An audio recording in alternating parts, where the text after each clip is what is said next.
Perfecto, entonces ya ahí ya la podemos ver de manera completa. Como les decía, entonces tenemos la clasificación de las normas jurídicas y pues bueno, vamos a ir verificando este tema, ¿ok? Algo bastante extenso, pero que vamos a tratar de hacerlo de manera bastante sencilla, ¿ok?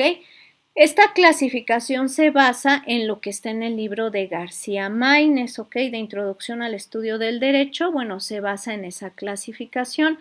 Es la más común, ¿ok? Y ese primer apartado de clasificación o el primer criterio va en función de que las normas jurídicas las podemos considerar desde el punto de vista del sistema jurídico al que pertenecen, ¿ok? Del sistema jurídico al que pertenecen, cómo vamos a estar haciendo esa clasificación normalmente, como lo ves ahí en la pantalla, podemos tener normas nacionales, normas extranjeras y normas uniformes o de derecho internacional, ¿ok? Ahorita vamos a ir viendo cada una de ellas de manera detallada, ¿ok? La primera, acuérdate, de acuerdo al sistema jurídico al que pertenecen, podemos considerar que hay normas que son nacionales, normas del sistema jurídico nacional, es decir, normas del sistema jurídico mexicano, lo podríamos decir así, sí, ¿ok? Son aquellas que pertenecen a un país en específico, ¿ok? El ejemplo, una norma nacional pues es aquella como la Constitución política de los Estados Unidos mexicanos. Inclusive su nombre, el nombre, oficial de nuestra Constitución, va de la mano con este criterio que estamos viendo. ¿Por qué? Porque nos dice que nuestra Constitución pertenece al sistema de leyes de México y es la Constitución que rige en México, ¿ok? Entonces, tenemos esa parte, ¿ok? Entonces, se podría decir que todas nuestras normas, ya sea desde la Constitución, como decíamos, el Código Civil, si te llega a la cabeza el Código Penal, a lo mejor la Ley Federal del Procedimiento Administrativo, el Código Fiscal, son normas nacionales, sí, porque son normas mexicanas que regulan pues lo fiscal, lo penal, lo laboral, lo civil, por ejemplo, o el apartado constitucional única y exclusivamente en nuestro país y para nuestro país, ¿ok? Ahora, vamos a tener también las normas extranjeras, ¿ok? Digamos, por principio de descarte, si una norma no es mexicana, pues se entiende que es extranjera, ¿ok? ¿Por qué? Porque pertenece a un país diferente, sí, pero también ese país tiene un sistema jurídico diferente al de nosotros. Por lo tanto, las leyes que regulan, por ejemplo, en Estados Unidos, pues son leyes extranjeras para nosotros. ¿Por qué? Porque no son propias de nuestro país, sino, como lo dice su nombre, normas, pues que regulan algo en específico en Estados Unidos. Y por descarte, igualmente, Estados Unidos no es lo mismo que México, por algo también se entiende como algo extranjero. ¿Ok? Entonces las normas de Estados Unidos son extranjeras, las normas de Francia también, las normas de China, por ponerte un ejemplo, de la misma forma las consideramos extranjeras. ¿Por qué? Porque regulan a un país diferente y forman parte del sistema de normas de ese país que es distinto de México. Y el tercer apartado de clasificación son las normas uniformes. Te decía hace rato, las podemos también ver en diferente bibliografía, no bajo el nombre de normas uniformes, pero sí bajo el rubro de normas internacionales. Entonces las podemos encontrar con cualquiera de esos dos nombres, ¿ok? ¿A qué se refieren estas normas internacionales o uniformes? Son aquellas que pueden aplicar en dos o más países, ¿ok? En 2 o más países y que por voluntad de esos 2 o más países que las adoptan, se pueden regular de manera uniforme, por algo también se les denomina uniformes, otro sinónimo de esa palabra, de manera más armoniosa y sin conflicto, se pueden regular diversos temas, ¿ok? Un ejemplo que yo te pongo aquí, pues es el Tratado de Libre Comercio que a lo mejor tenemos con Estados Unidos y Canadá, que actualmente pues se llama TEMEC, ¿ok? Por sus siglas, ¿no? Por su abreviación, pero es un conjunto de normas, de artículos que nos van a ayudar a regular de manera armoniosa cómo México, Estados Unidos y Canadá pues van a estar realizando comercio de mercancías entre ellos, de tal forma que aunque México, Estados Unidos y Canadá tengan sistemas de leyes totalmente diferentes, aún así, a pesar de sus diferencias, se encuentren un punto uniforme o un punto en común para poder regular de manera más eficiente, a pesar de sus diferencias, este tipo de temas.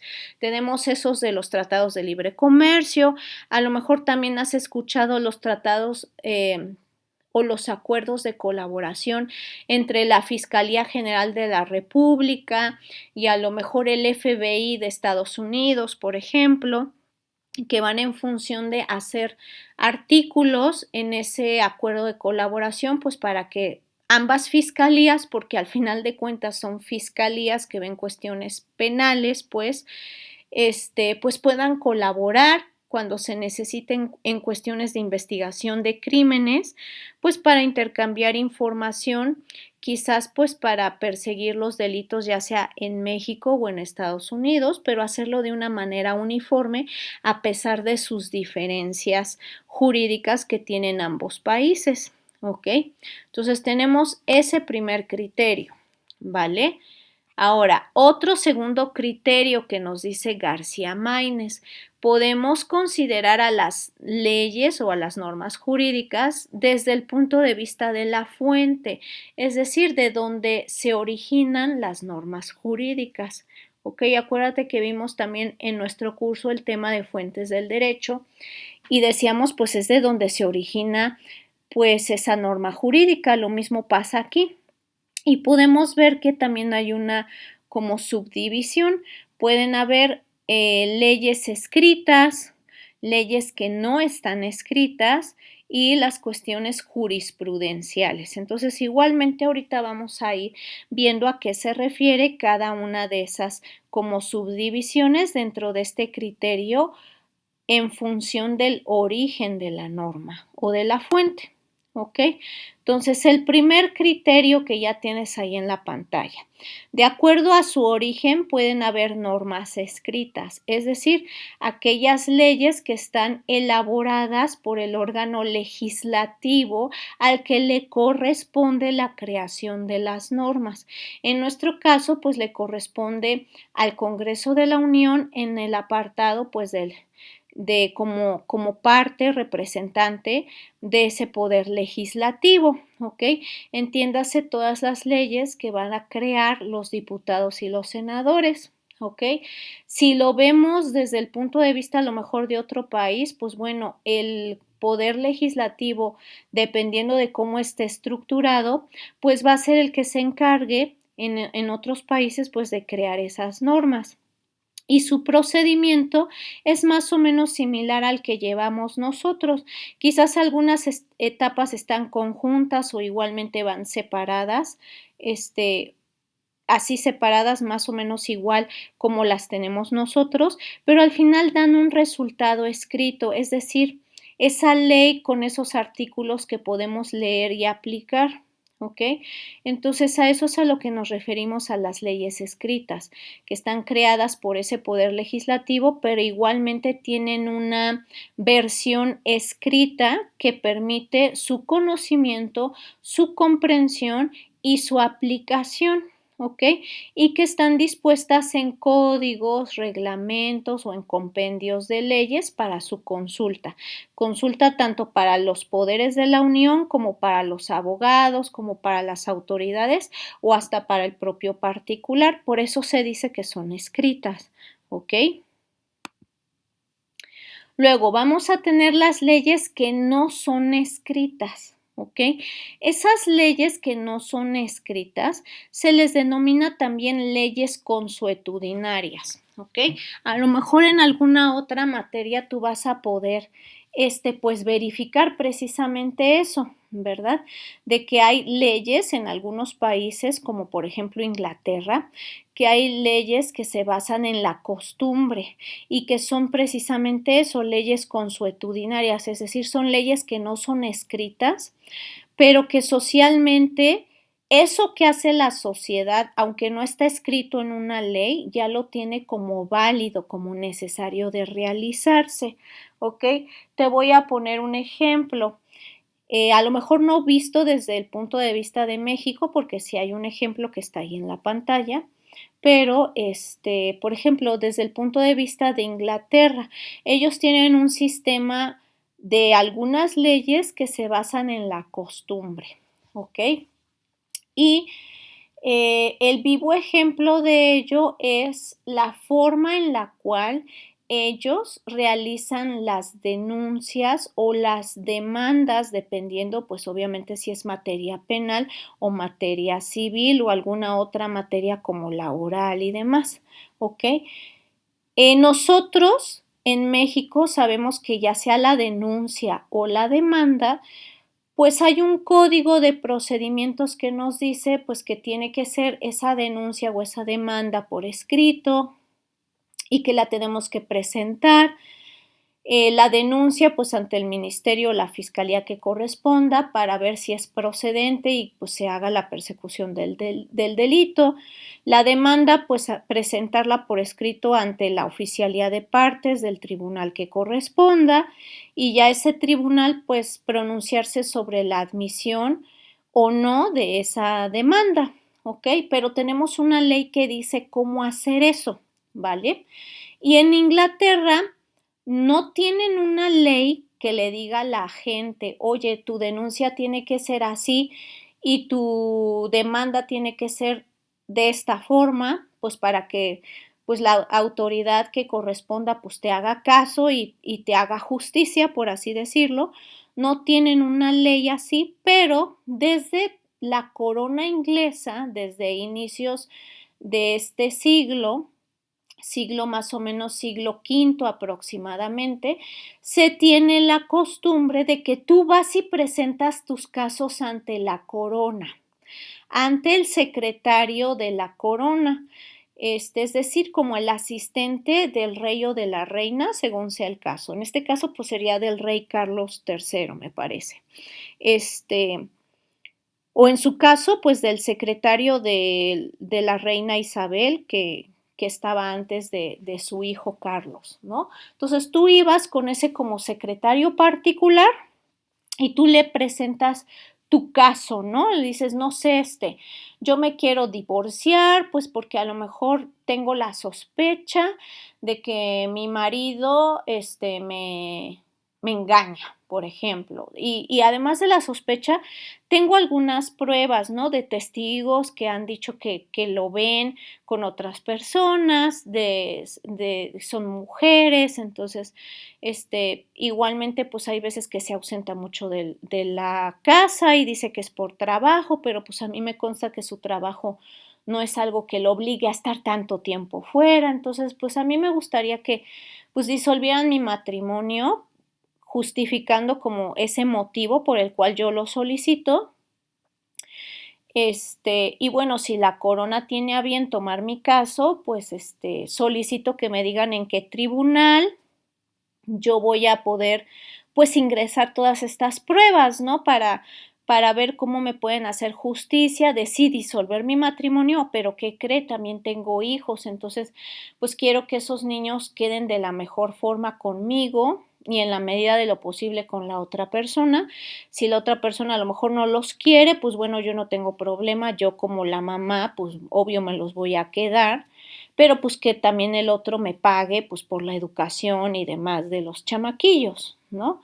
Entonces ya viendo esa situación, pues ya como que toman nota, ese secretario hace como el escrito de la solicitud, tú la firmas y ya eso se va a que el secretario pues como que le comente, oiga reina, oiga rey, llegó fulanita de tal que se quiere divorciar por esta situación, tiene hijos, quiere que los hijos queden así, entonces quiere saber si van a admitir su caso, pues si usted dice que sí, pues nosotros lo turnamos a los juzgados civiles, ella vive en tal lugar, pues que por su domicilio le correspondan a algún tribunal, pues si usted decide admitir la demanda de divorcio, pues nosotros le damos trámite con el tribunal que corresponda, pues para que vea su solicitud, pues se acerque la audiencia, las pruebas y demás, y bueno, ya le hagan justicia como mejor le convenga, ¿no?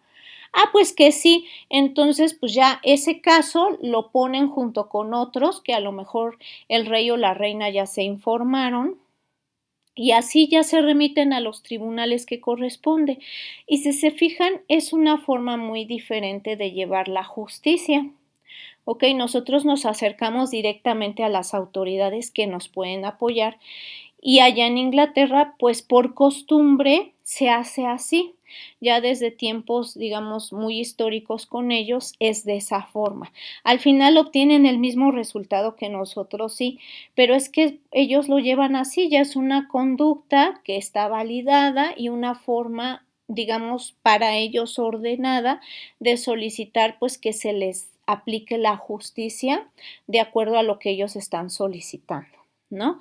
En México, pues tenemos también muchas cosas de costumbre, en los pueblos originarios, como por ejemplo Oaxaca, Chiapas sería otro, Veracruz, a lo mejor Puebla, todavía hay bastantes grupos indígenas que guardan sus usos y costumbres y que hay una ley, inclusive la ley de usos y costumbres de ciertos estados de la República, porque no todos, digamos, tienen esos usos y costumbres validados, pero esta ley lo que hace es recopilar esos usos y costumbres, reconocerlos y siempre y cuando no vayan en contra del derecho,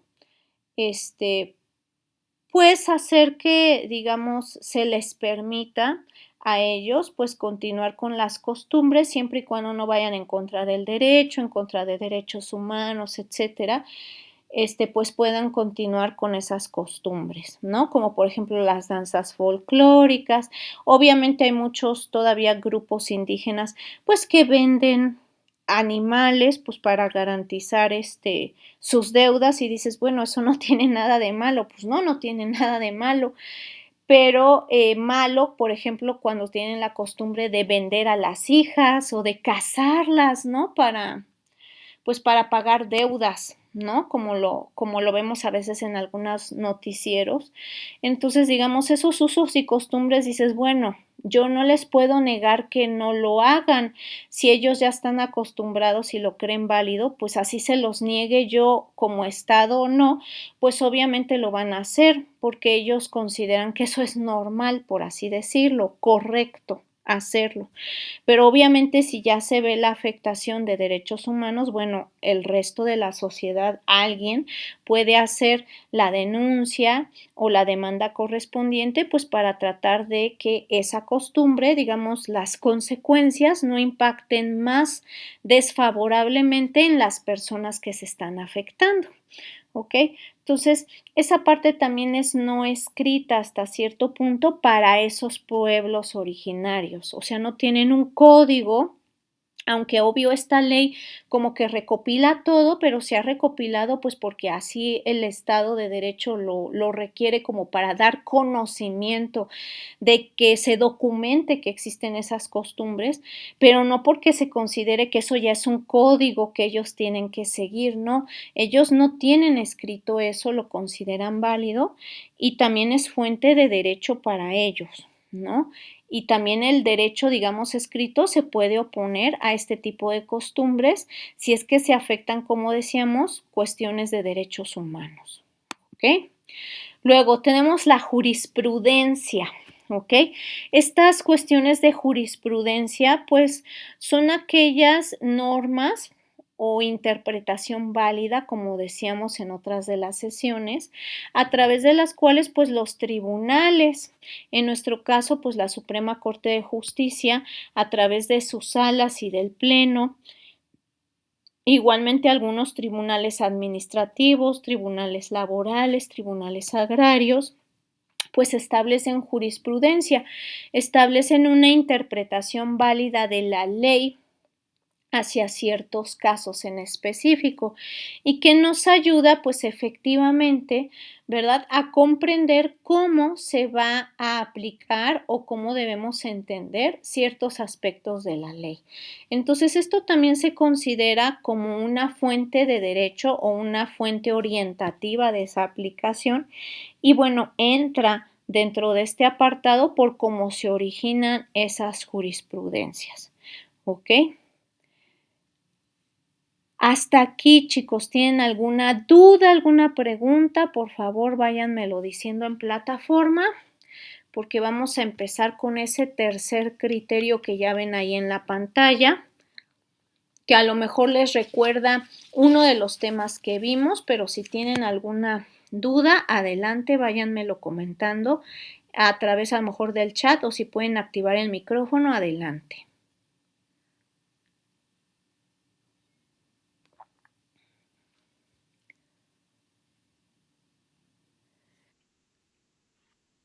Perfecto.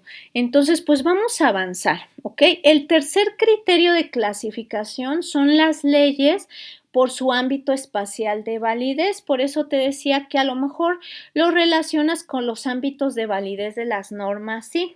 ¿Ok? Acuérdate que el ámbito espacial va de la mano del espacio o la porción de territorio en donde vamos a aplicar las leyes. ¿Ok? Entonces, igualmente sigue el mismo criterio. ¿Ok? ¿Cómo vamos a aplicar las leyes? ¿Ok? Pues obviamente conforme a lo que disponga el texto, ¿sí? Pero en un territorio en específico, porque en este caso pues va en función del ámbito espacial o territorial, también así lo puedes encontrar en algunos textos de la norma.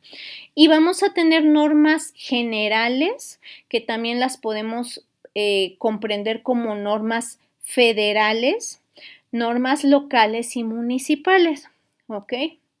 Entonces, vamos a avanzar con esa subdivisión, ¿ok? Entonces, las normas generales, ¿ok? O también normas de la federación, así las podemos encontrar, o normas federales. Para nuestro caso, por el territorio que comprende nuestra República Mexicana, estas normas las entenderíamos como aquellas que son aplicables en toda la República, por algo es federal, en toda la federación, entiéndase en los 31 estados de la República, ¿ok? Entonces vamos a tener que en todos esos estados de la República pues van a estar aplicando esas leyes. Inclusive hay leyes que por su propio nombre vamos a ver que ya nos dicen dónde se aplican. Ley Federal del Trabajo, ya ahí por esa cuestión que ahorita vamos como a destacar. Espérenme tantito, creo que ya se activó, sí. Nada más por esta palabra federal, ¿ok? Ya implica que va a ser en toda la federación, en toda la república, como se los voy a subrayar aquí. Aplican en toda la república y su propio nombre nos lo dice, ¿ok? Ley Federal del Trabajo. Código Fiscal de la Federación. Igualmente, por eso de la Federación ya te dice, pues en toda la República aplica este Código Fiscal, ¿ok? Hay leyes que a lo mejor por su nombre no te dicen en dónde son aplicables, como la ley del impuesto al valor agregado, ¿no?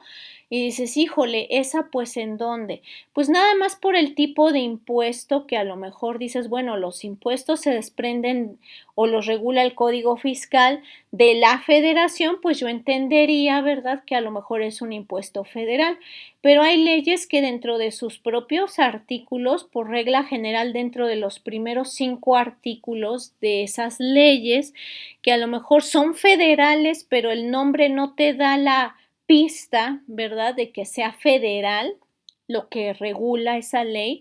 Bueno, en esos primeros 5 articulitos te dice que esa ley pues aplica en toda la República Mexicana, ¿ok? Y ya por esa fundamentación que está en ese artículo, aunque la ley no te diga federal o de la federación, bueno, por ese fundamento de ese artículo que dice, esta ley es de observancia obligatoria y aplicará en toda la República Mexicana, pues ya por eso se entendería que la ley pues cae en esta clasificación, ¿ok? De ser una ley federal porque aplica en toda la República Mexicana, ¿ok? Ahora, las leyes locales es la otra subdivisión. Estas leyes locales, lo local para nosotros es lo estatal, también las podríamos encontrar así como leyes estatales. Entonces se entiende que son leyes que nada más aplican a un estado, a una entidad federativa. Acuérdate que así oficialmente se le conoce a los estados de la República, entidades federativas. Entonces tenemos varios ejemplos, como la Constitución Política del Estado Libre y Soberano de México, que nosotros, ¿verdad?, los que radicamos en el Estado de México, pues siempre le decimos, ay, pues la Constitución del Estado de México, pues sí, digamos que es el nombre con el que nos manejamos, ¿no? Con el que distinguimos, pues, qué es la Constitución del Estado de México, sí.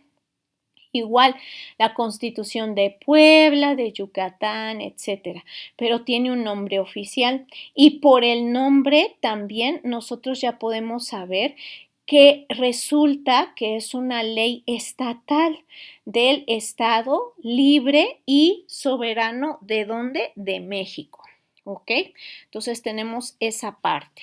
¿Ok? Otro ejemplo a lo mejor que vemos acá, por ejemplo, la ley del arancel para el pago de honorarios de abogados y costas judiciales en el Estado de México, ¿ok? Que ahí ya también nos dice, pues solamente va enfocado, pues sí, a un tema de los abogados, sus honorarios, los costos judiciales, ¿de dónde? Pues del Estado de México, ¿ok? Entonces, tenemos esa parte, igual Código Civil del Estado de México, ¿ok? Ahí ya también nos dice, regula apartados civiles, sí, pero ¿dónde? En una localidad específica. ¿Cuál? El Estado de México nada más, ¿ok? Por el ámbito de territorio, pues nada más se enfoca en ese estado pequeñito de la República. Y luego vamos a tener las leyes municipales, que acuérdate que en función de los estados o entidades federativas, pues también se dividen. Como bien me decían en alguna de las clases, es que también las entidades federativas tienen municipios que son como la división del territorio de todo ese estado, ¿sí? ¿Ok? Entonces también los municipios tienen leyes que aplican únicamente en esa partecita de que le corresponde a ese municipio, ¿ok? Entonces lo vemos como por ejemplo aquí en Cuautitlán Izcalli o en Naucalpan o en Atizapán o en Tlanepantla, por ejemplo, que son municipios que forman parte del Estado de México, pues tienen su bando municipal, por ejemplo, el bando municipal de Cuautitlán Izcalli, el bando municipal el bando municipal, perdón, de Naucalpan, ¿ok? Entonces ya ahí ya nos dice, esa bando municipal pues van a ser las leyes que van a regular ciertos temas para el municipio al que se está mencionando, ¿ok? Otro ejemplo, el reglamento de tránsito de Toluca, por ejemplo, ¿ok? Que igualmente, pues nada más nos dice que es aplicable en el municipio de Toluca, ¿ok? Entonces vamos a tener también ciertas leyes que por, digamos, el territorio diminuto, entiéndase municipio, pues van a estar aplicando nada más ahí, ¿ok? Ahora, el cuarto criterio, que ya lo tienen por acá, ¿ok? Vamos a poder también considerar a las leyes por su ámbito temporal de validez. Hace ratito dijimos el ámbito, pues era espacial o territorial. Acuérdate que también dentro de esos ámbitos vimos el de validez, el temporal de validez, ¿ok? Que va en función del lapso de tiempo en el que va a estar válida o vigente, decíamos en esa clase, la norma, ¿ok? Entonces decíamos que puede ser una vigencia determinada o indeterminada, ¿ok? Entonces igualmente aquí podemos tener leyes que podemos clasificar en función del periodo que van a estar regulando. Y ese periodo, digamos, de activación o de que se pueda hacer efectiva la norma, pues puede ser de vigencia determinada o indeterminada. ¿Ok? Entonces, el primero, de vigencia determinada. ¿Ok?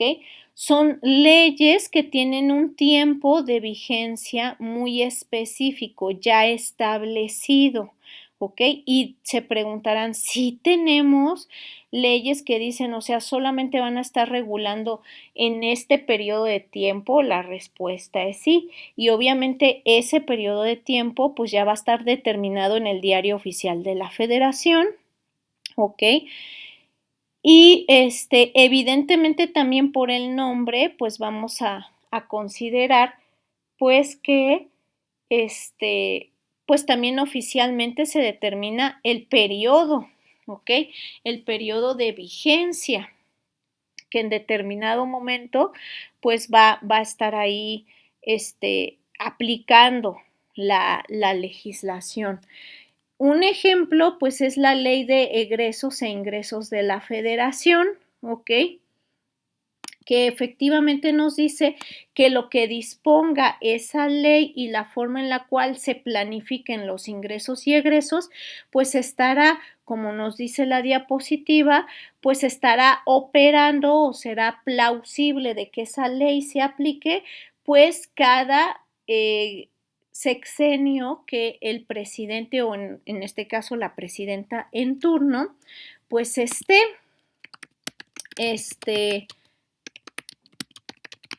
vigente, pues, o esté en funciones. ¿Para qué? Para que durante esos 6 años, pues, el presidente o presidenta pueda hacer uso de esa ley a efecto de planificar de manera adecuada el nivel de ingresos que puede obtener de parte, pues, de la población, ¿ok? Y también los egresos, es decir, los rubros en los cuales puede aplicar, pues, ese dinero que va a estar captando la federación.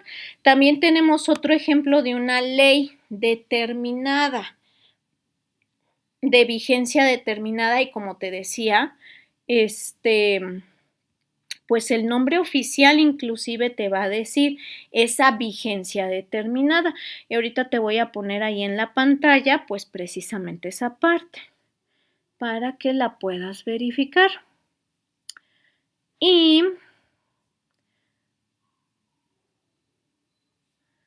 ahorita vamos viendo esta parte.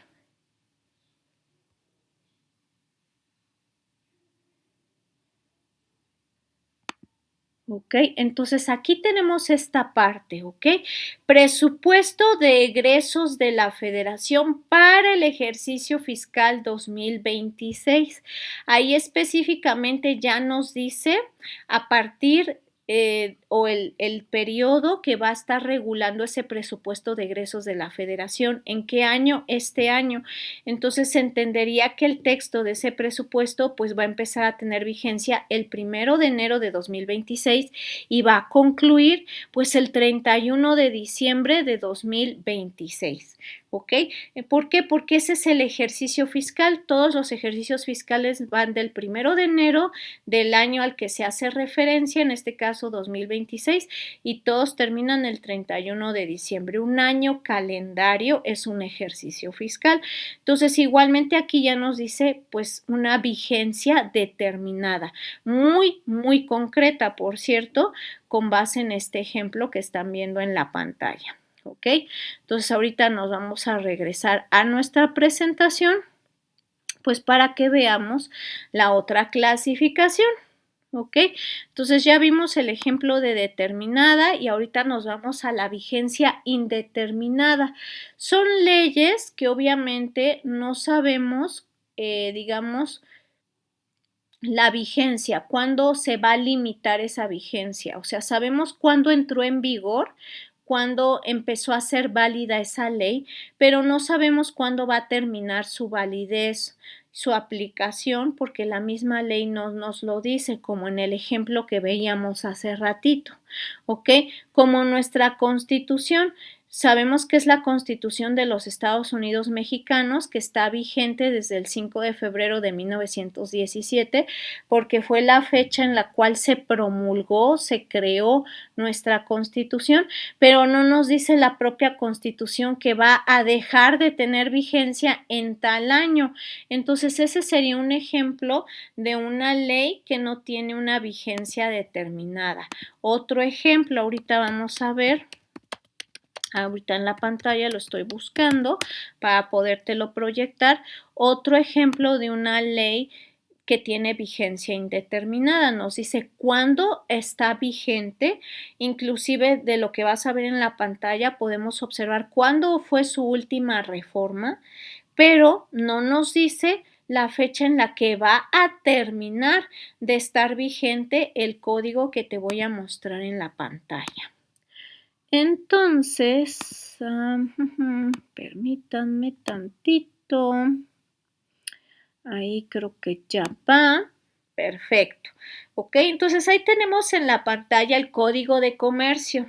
Ok, este código de comercio, ok, fue publicado, fíjate, desde 1889, el 7 de, el 13 de diciembre de 1889, ¿ok? También se le conoce así, Código de Comercio de 1889. Podemos ver, como te decía en la pantalla, de acuerdo a la Cámara de Diputados, la última modificación de este código o su última reforma, que fue el 14 de noviembre de 2025. Y que se le realizaron actualizaciones de ciertas cantidades, y esas actualizaciones se llevaron a cabo en el Diario Oficial de la Federación, se comunicaron el 18 de febrero de 2026. Pero si nosotros revisamos en los transitorios, este código no nos dice hasta cuándo va a dejar de estar vigente, ¿ok? Entonces, este sería igualmente otro ejemplo de leyes que tienen una vigencia indeterminada. De hecho, hay algunas o la mayoría de las que tenemos pues son de vigencia indeterminada. Sabemos cuándo se crearon, cuándo empezaron a tener vigencia, pero no cuándo va a concluir la vigencia de esas normas. ¿Ok? Entonces, ahora sí vamos a regresarnos a nuestra diapositiva para que continuemos con la clasificación, porque como les decía, es una clasificación un poquito extensa, pero necesaria para que la tomemos en cuenta. ¿Ok? Ahora, el criterio número 5 de clasificación, de acuerdo al ámbito material de validez, es decir, hacia el tema o hacia la materia a la que va enfocada la norma. Pueden ser normas de derecho público o normas de derecho privado, que es la subdivisión más común. ¿Ok? Si son de derecho público, acuérdate que todo lo de derecho público va a ir regulando la estructura y funcionamiento del Estado, ¿ok? Integralmente. Y acuérdate que esas normas de derecho público, pues son como las reglas del juego en las cuales el Estado, pues va a estar diciendo cómo va a tenerse que estructurar la dinámica social de ciertos temas de la población, ¿ok? Entonces esa parte también es muy importante, ¿ok? ¿Por qué? Pues porque el Estado va a estar dando ciertas pautas para que pues ponga orden en cómo va a ser la dinámica social para ciertas cuestiones. Un ejemplo, el Estado cómo va a estar interviniendo en ciertos asuntos particulares. Ese artículo 126 que ahorita vamos a ver, ahorita déjenme nada más buscarlo para que lo podamos verificar.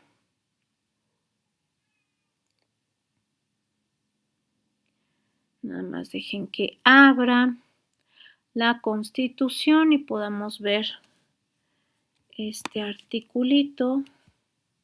Solo déjenme bajarlo a donde está.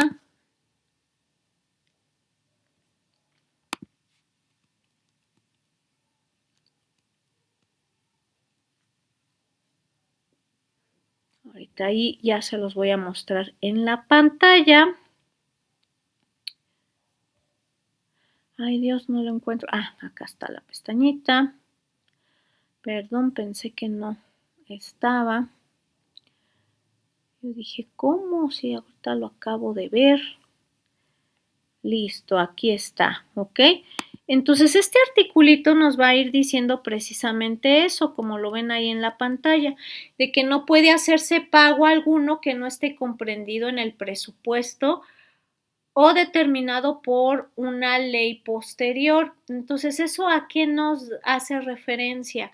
A que es de ámbito público, es decir, de interés máximo del Estado, que la dinámica del pago de impuestos pues sí se base específicamente en lo que nos dice el artículo 31 de nuestra Constitución en la fracción cuarta, que nos dice que como mexicanos y ciudadanos pues debemos de aportar al gasto público de manera equitativa, proporcional y demás.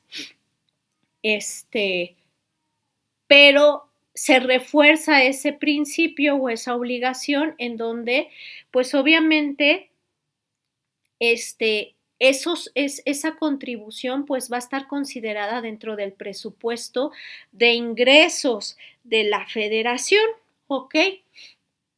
Es decir, tú vas a pagar lo que por ley te corresponde y el Estado no te puede exigir algo que esté fuera de eso que por ley ya se determinó que te corresponde, ¿no? Fiscalmente hablando por la obligación de acuerdo a tu régimen fiscal. ¿Ok? Entonces es de interés máximo del Estado, pues, de que esto se regule, porque es la dinámica que va a estar entre que te cobre el Estado y que tú pagues, ¿ok? Y es la dinámica o la regla del juego que ya está establecida. El mismo Estado dijo cómo va a ser esa dinámica y bajo qué condiciones. Y el mismo Estado te determina que no te va a cobrar algo que no esté ya dispuesto en la ley. Entonces podemos tener ese tipo de normas que son de interés público. Otro ejemplo más que es de interés público, cómo se va a relacionar el Estado con otros, ¿cómo se llama? Con otros países, normalmente pues a través dirán de las relaciones internacionales, las famosas relaciones internacionales, pues sí, pero esas relaciones internacionales pues las tiene que realizar el representante de México, entiendas en este caso pues la presidenta de la República. Y si derivado de esa relación internacional se genera un tratado o la posibilidad de generar un tratado, bueno, va a ser ella la que tenga que realizar esa negociación, ¿ok? lo que implica pues que el presidente de la República celebre esos tratados internacionales y ya una vez negociados o celebrados pues se pida la aprobación del Senado, pues ¿para qué? Pues para efectos de que ese tratado pues efectivamente sea válido no solo para la presidenta, sino para todo el país y bueno, se saque el beneficio que se requirió en función, ¿verdad? En función de esa negociación, ¿ok? Entonces tendríamos que estar considerando también esa parte que es también de derecho público, ¿ok? Entonces déjenme ver qué pasó, porque creo que está fallando ahorita la plataforma, nada más espérenme tantito, porque acá me dice que se está perdiendo la conexión. Déjenme restablecerla.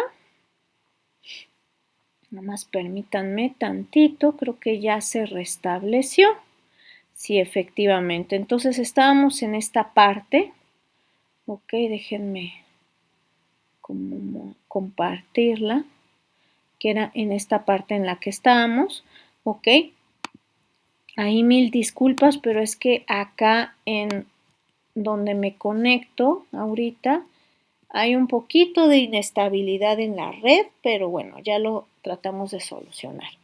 Ok, entonces les decía, estas normas son bastante importantes porque nos dan las reglas del juego o sea, sí vamos a generar tratados internacionales, pero no cualquiera en nuestro gobierno los puede negociar, los va a tener que negociar el presidente y se los va a tener que aprobar pues el Senado de la República, pues para que los podamos considerar como ley suprema o necesariamente obligatorios para todo el país y bueno, los cumplan las personas que estén interesadas en obtener algún beneficio derivado de esos tratados que se hayan negociado.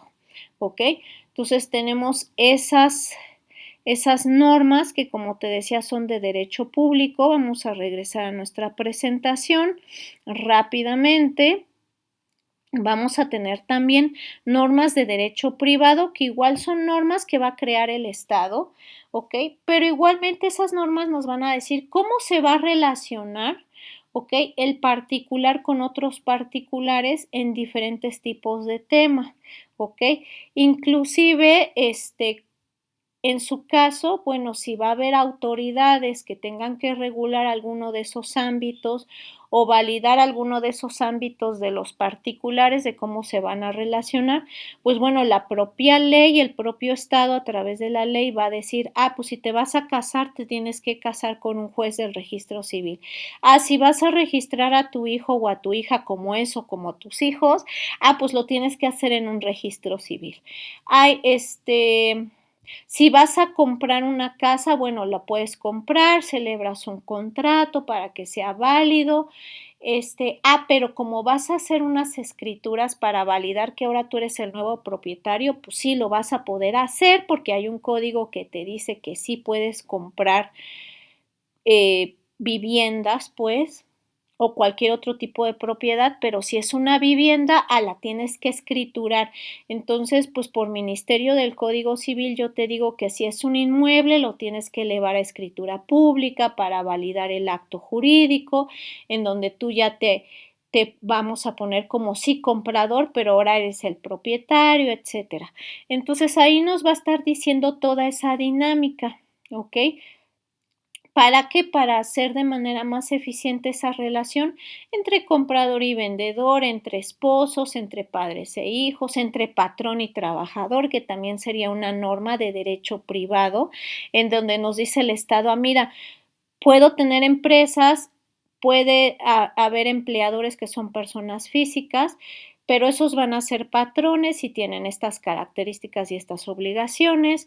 Los trabajadores pues son personas físicas siempre y van a tener las siguientes obligaciones, los siguientes derechos y esto se va a entender como salario y esto como vacaciones, esto como prestaciones. Estos son algunos oficios que casi siempre se realizan en cualquier parte de la República. Entonces, eso es de interés privado. Nos va a decir cómo regular esa relación laboral, bajo qué principios, ¿ok? Para que sea más eficiente la vida cotidiana de las personas, pero también de manera ordenada a como el Estado considera que va a existir una armonía o un reconocimiento de esos derechos o una posibilidad en su caso de exigir obligaciones. ¿A través de qué? Pues de estas normas de derecho privado. Puede ser la Ley Federal del Trabajo, el Código Civil, el Código de Comercio inclusive también, ¿ok? Como ejemplos que podemos citar de esta parte. Entonces, si tienen dudas, preguntas, váyanmela diciendo porque vamos para el criterio número 6, que tiene que ver también con un ámbito de validez. Ese ámbito de validez, pues, va en función de la persona, ¿ok? Como lo vemos acá, ¿ok? Pueden haber también una subdivisión. Vamos a tomar en cuenta a la persona que va a regular la norma, por algo se llama ámbito de validez personal de las normas, ¿ok? Es decir, ese criterio va en función, como te decía, de las personas. Podemos tener normas generales o abstractas, ¿ok? ¿Por qué son generales? Porque van dirigidas a un número o a una persona indeterminada, ¿ok? Y lo podemos ver inclusive en la redacción, ¿ok?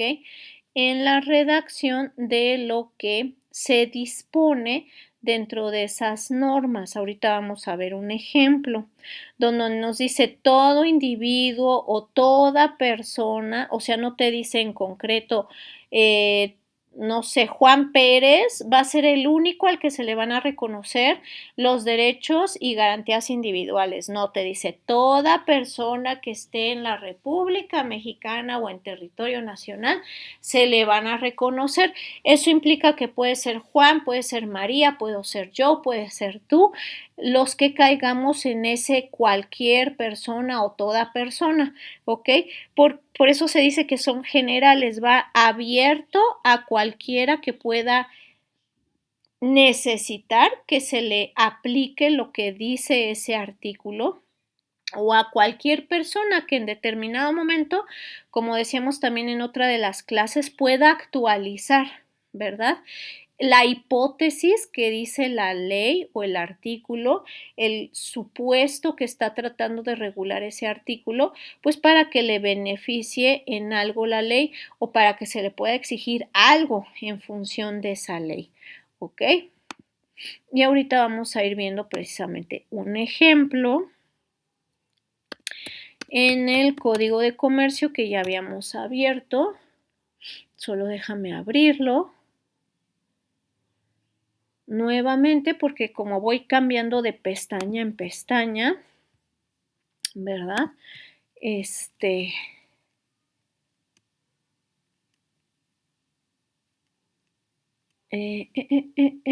Se me cierra.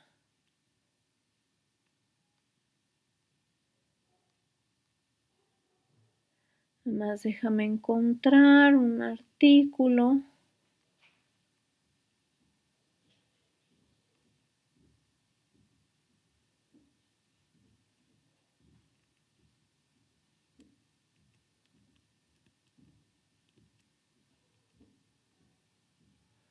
A ver, aquí ya tengo uno, precisamente.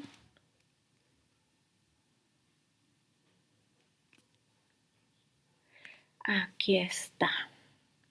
Ahora sí, lo vamos a poner acá en la pantalla para que vayas viendo esa generalidad que te estaba yo comentando. Por ahí ya lo ven en la pantalla. Solo déjenme como que verificar que ya cargó. Sí, listo.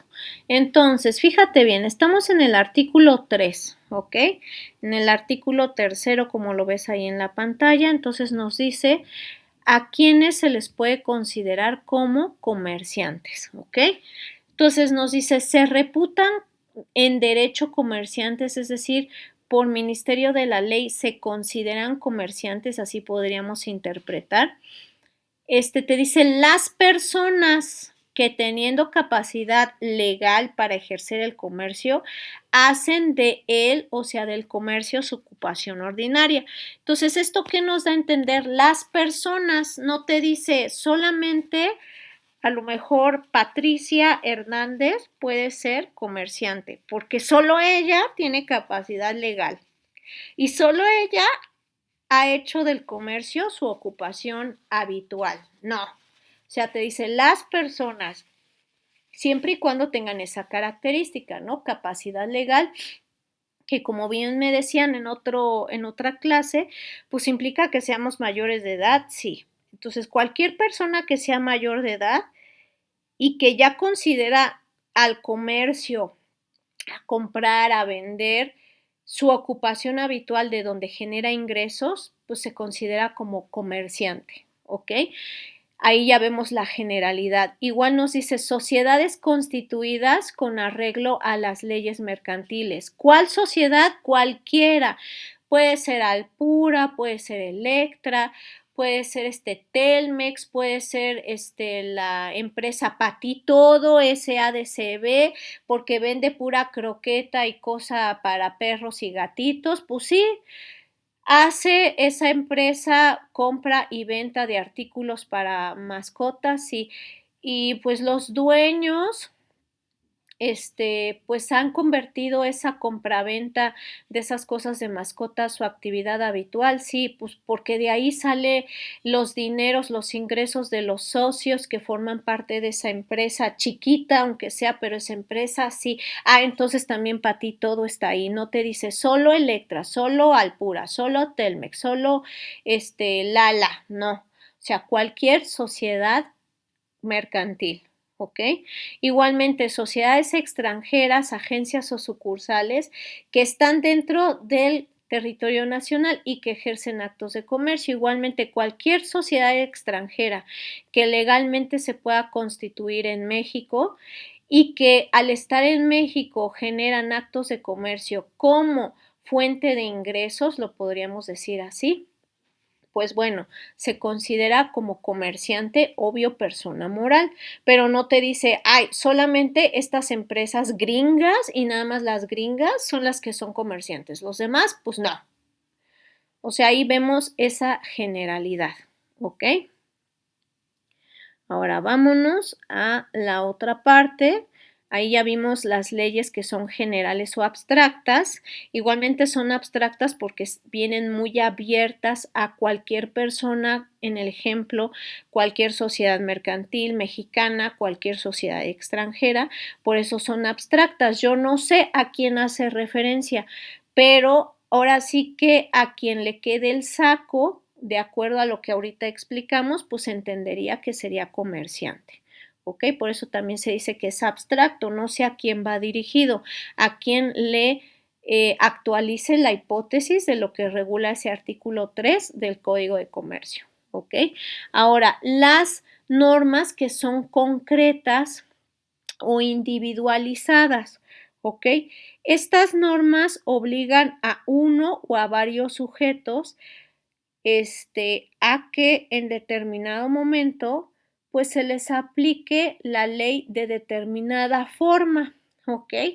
De determinada forma y tú dirás, híjole, ¿en serio hay leyes que son así muy individualizadas? Sí, como vemos, la ley de atención integral para personas con discapacidad en el Estado de México. Obviamente es individualizada para qué, para un tema, ¿ok? Para la discapacidad. Ahí va lo concreto del tema. Solamente regula aspectos o trata de solventar algo en función de la discapacidad. Pero, ¿para qué tipo de personas? Personas que tienen esa discapacidad. ¿Ok? Lo que se entendería que personas que no están afectadas por una discapacidad, pues salen fuera de esa ley. ¿Ok? Entonces, ahí vemos esa cuestión bastante específica. Igual, la ley de atención a víctimas, por ejemplo, que tenemos en materia penal. No todas las personas en la sociedad son víctimas de un delito, ¿están de acuerdo? Y no todas las personas, ¿verdad?, estarían reguladas por esa ley, más si no han sido afectadas por un robo, por un abuso, por un fraude, por una manipulación, por violencia física, lesiones, etcétera. Pero si alguna de esas personas ya hubiera sido víctima, quizás de violencia sexual, por ejemplo, pues bueno, entonces sí le aplicaría la ley de víctimas. ¿Ok? Por ejemplo, ¿por qué? Porque ahí yo ya estoy haciendo algo concreto, algo individualizado.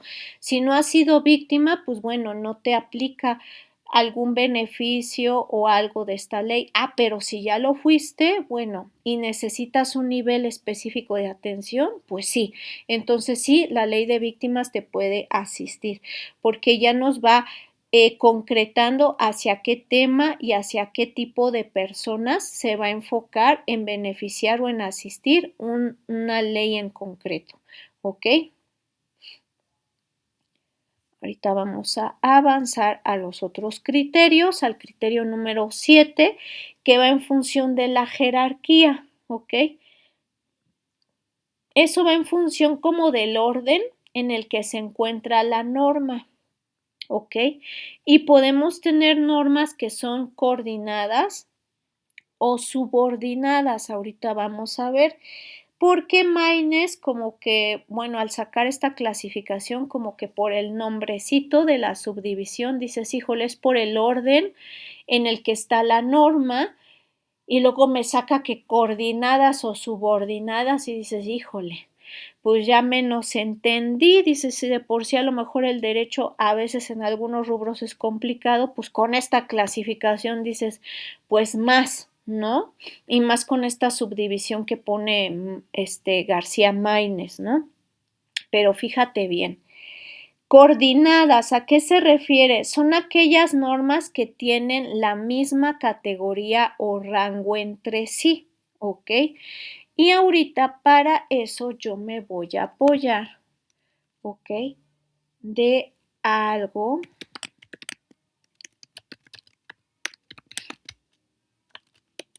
que también lo utiliza Maynes. Y ahorita vamos a ver esta parte. Nomás déjame como buscar la imagen correcta. A ver, déjenme ver por acá.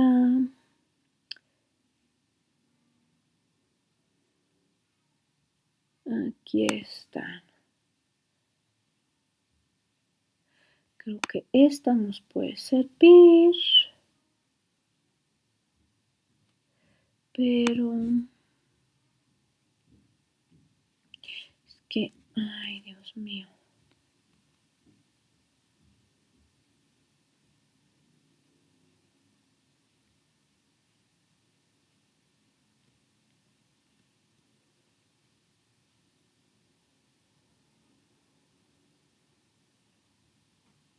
Perfecto. Esta nos puede servir. Aquí ya la tengo. Nada más te voy a mostrar, obviamente, la pirámide. Y, ay, Dios mío.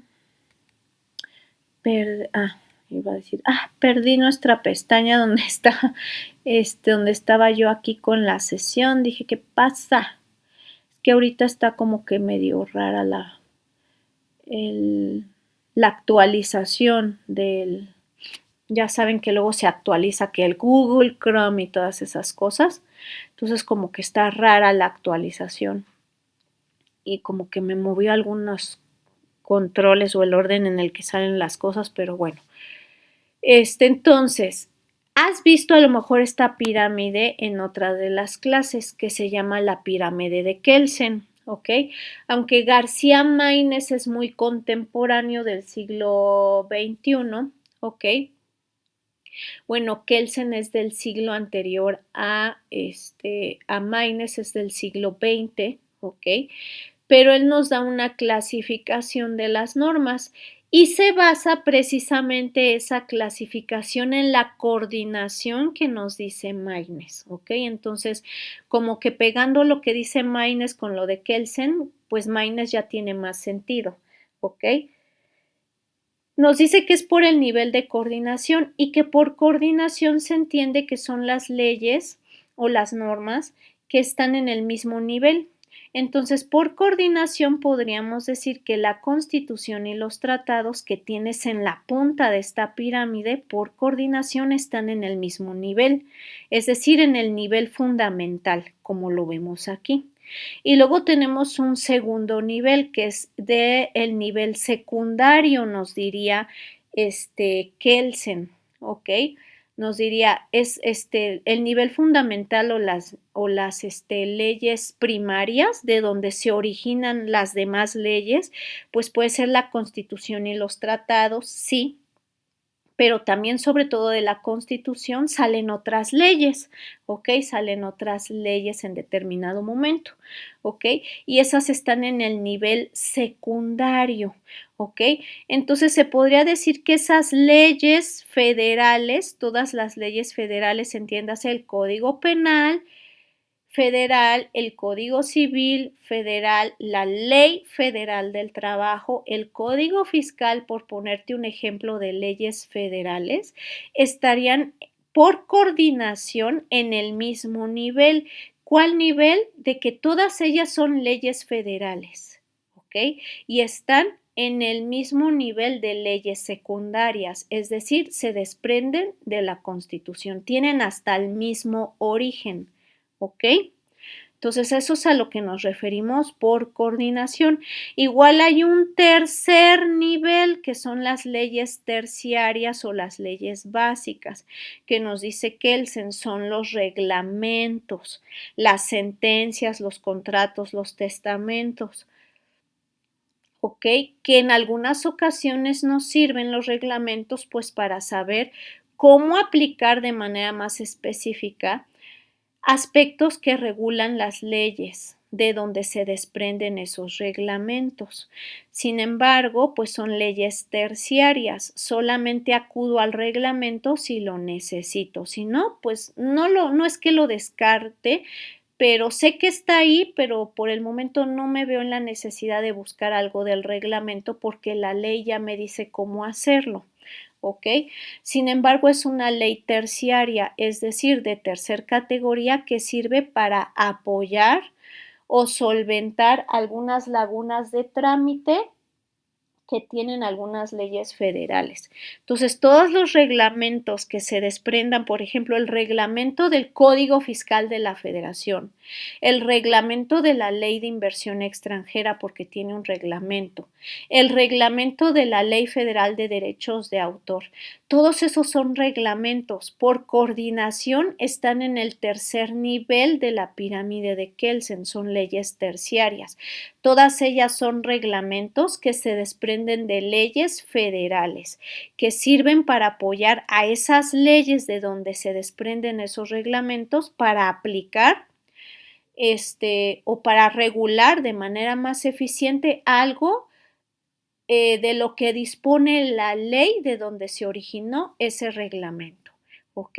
Entonces, ahí tenemos esa cuestión de coordinación para que ustedes lo puedan entender de manera más eficiente y no se queden así como con cara de what, ¿qué dijo Maynes? ¿Y qué dice la maestra que está explicando? Porque ya no entendí, ¿ok? Entonces ya con esta pirámide pues nos apoyamos bastante, ¿ok? Y luego vamos a tener las leyes que son subordinadas, ¿ok?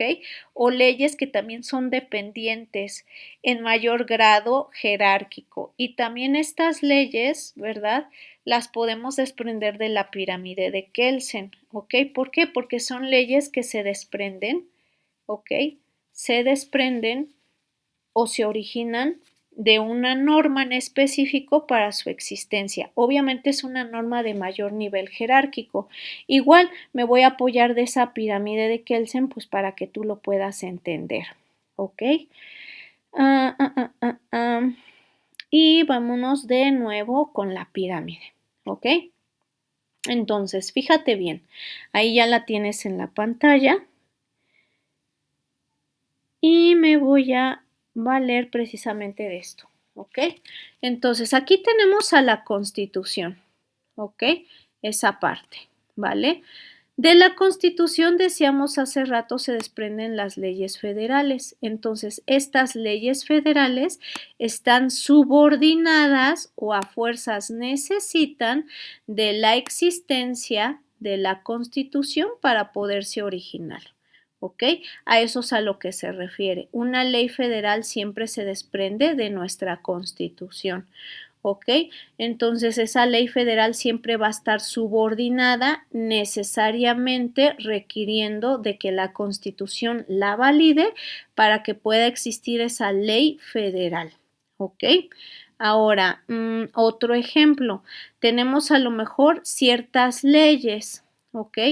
Como decíamos hace rato, la ley federal de derechos de autor, por ejemplo, es una ley federal porque su nombre lo dice, sí, ¿ok? Aplica en toda la República, ¿ok? Pero además esa ley tiene un reglamento, ¿ok? Ese reglamento está subordinado a esa ley federal para que pueda existir. ¿Ok? Entonces, a fuerzas, este reglamento necesita de la existencia de esa ley para que el reglamento sea válido y obviamente ese reglamento pueda estar apoyando de manera eficiente a esa ley de la cual se desprende. ¿Ok? Entonces, es así como está ese nivel de subordinación que nos dice precisamente García Maínez. ¿Ok? Pero también vamos a poder ver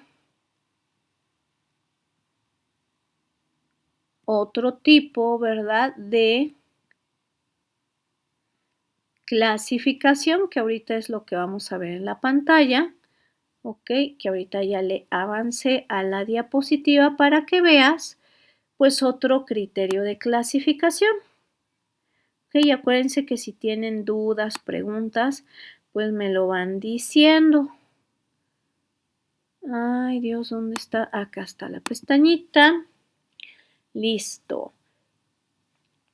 El otro criterio de cómo vamos a clasificar las normas, las podemos clasificar desde el punto de vista de las sanciones o de las consecuencias jurídicas que pueden imponer precisamente esas leyes, ¿ok? Y aquí vamos a tener una subdivisión de 4 criterios. Puede haber leyes perfectas, leyes más que perfectas, leyes menos que perfectas y leyes imperfectas. ¿Ok? Entonces ahorita vamos a ir viendo cada una de ellas. Los primeros 2 criterios, leyes perfectas, son aquellas normas que tienen una sanción, una consecuencia, un castigo, si lo quieres ver así, sí, ¿ok? Y nos dice que ese castigo va a ser la inexistencia o la nulidad de los actos que van en contra de la ley, ¿ok?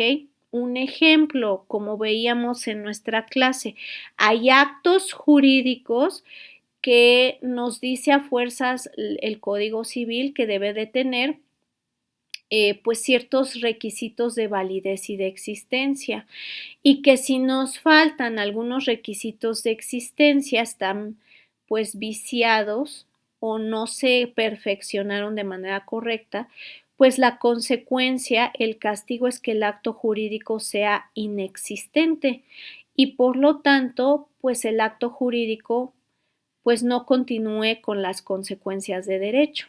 ¿Ok? Entonces podemos tener esa premisa de que la ausencia de esos elementos de existencia pueden traer precisamente la inexistencia del acto jurídico, sí. Y ese principio que está en el Código Civil es una ley perfecta, sí. ¿Ok? Porque algo que no existe es algo que no nace a la luz del derecho. ¿Ok? En cuanto a acto jurídico. Y obviamente si el acto jurídico no ha nacido o no se ha creado como lo dispone la ley, pues se entendería que las consecuencias de derecho pues se cancelen porque el acto jurídico no se realizó bien desde el origen. ¿Ok? Entonces tenemos esta parte.